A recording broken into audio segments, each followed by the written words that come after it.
दोस्तों, जैसा कि आप सभी को पता है कि लोकसभा व राज्यसभा में वक्फ अमेंडमेंट बिल जो काफ़ी लंबे समय तक उसमें चल रहा था वो पास हो गया है और 8 अप्रैल को अपनी महामहिम राष्ट्रपति द्रौपदी मुर्मू ने उसे असेंट दे दिया है। यानी कि वो बिल अब एक्ट में परिवर्तित हो गया है और उसके खिलाफ सुप्रीम कोर्ट में पहले से ही बहुत सी याचिकाएं दाखिल की गई थी, जिसमें मुख्यतः ओवैसी साहब ने किया था और एक और भाजपा के लीडर है उन्होंने उस पर किया था। और उन्होंने ये तर्क दिया था कि इसमें बहुत से ऐसे प्रोविज़न है जो अनकॉन्स्टिट्यूशनल है, जो वैलिड नहीं है और जो लोगों के फंडामेंटल राइट को डिप्राइव करता है, आर्टिकल 26 का वायलेशन करता है। उन्होंने इसमें तर्क दिया कि उसमें एक सेक्शन ऐसा है जो बात करता है कि गैर मुसलमान वक्फ बोर्ड में दान नहीं दे सकता। यानी कि यदि कोई हिंदू है तो वक्फ बोर्ड में वो दान नहीं दे सकता। उन्होंने ये कहा कि अगर प्रॉपर्टी मेरी है, वो उसका मालिक मैं हूँ, उसका स्वामित्व मैं रखता हूँ, तो मैं चाहे जिसको जिस भी धर्म को देना चाहूँ मैं दे सकता हूँ।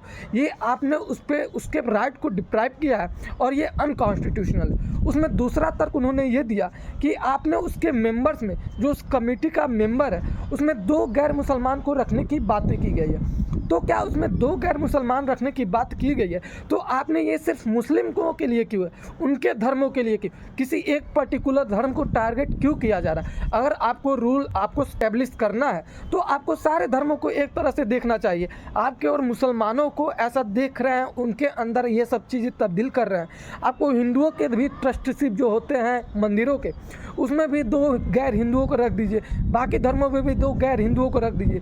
बस एक मुसलमानों के साथ ऐसा क्यों किया जा रहा है? इसी सब चीज़ों को लेकर 16 अप्रैल को जस्टिस संजीव खन्ना व उनके साथ 2 अन्य जो जस्टिस हैं वो इस चीज़ की इस याचिका को सुनने का कार्य करेंगे और इस पे वो अपनी राय